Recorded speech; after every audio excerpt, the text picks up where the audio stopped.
Do you think he knows who his wife really is? Jennings asks as they settle into the car and buckle up. Rosbach shakes his head. I doubt it. He looks terrified that we were going to tell him something about his wife he didn't want to hear. He pauses and adds, he's got to be going through hell. Jennings nods. Can you imagine going to bed every night with a woman who might be a murderer? It's gotta take a toll.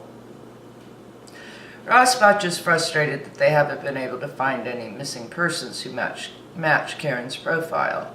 Who the hell is she? He wonders out loud. I'd like to bring her in for questioning, but I don't want to spook her, he considers for a moment.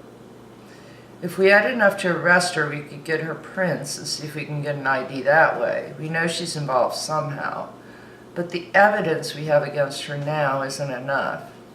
Trying to find out who she is like looking for a needle in a haystack, Jennings says.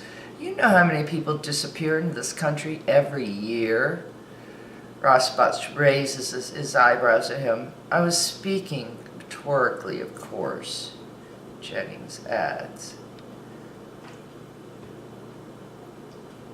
I think the key to this is the victim, Rosbach says. Unidentified woman possibly kills unidentified man.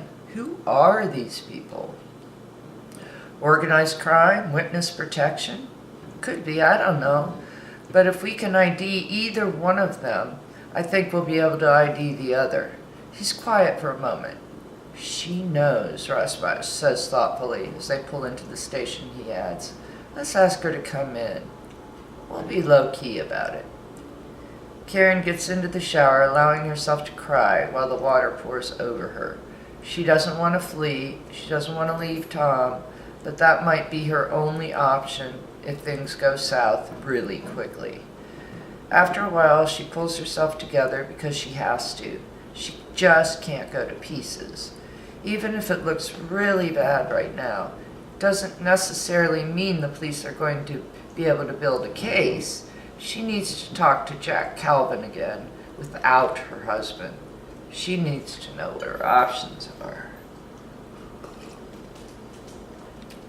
Because as soon as they identify the victim, as soon as they realize the dead man is Robert Traynor, then they will look more deeply into his life. They will see that his wife died rather tragically almost 3 years ago. There are photos of Georgina Traynor. She knows the detective will recognize her. He's going to put it together and realize that she faked her suicide to run away from her husband, that he found her, and that he called her on the burner phone that night. And he's going to think she killed him. She feels sick with fear. It's just a matter of time. And Tom, what will Tom think when he finds out that she's a fraud? That when he wed her, she was already legally married to someone else? What is he going to think when they try to tell him that she's a murderer? She gets dressed quickly and retrieves Jack Calvin's card from her wallet. She looks at the emergency number on the back. He said she could call him at this number at any time. She sits down on the living room sofa and reaches for the phone, but before she can lift the receiver, it rings. Startled, she answers it. Yeah? It's Detective Rosbach. They know. Yes, Detective? She manages to say, her chest tight. We'd like you to come down to the station and answer some questions.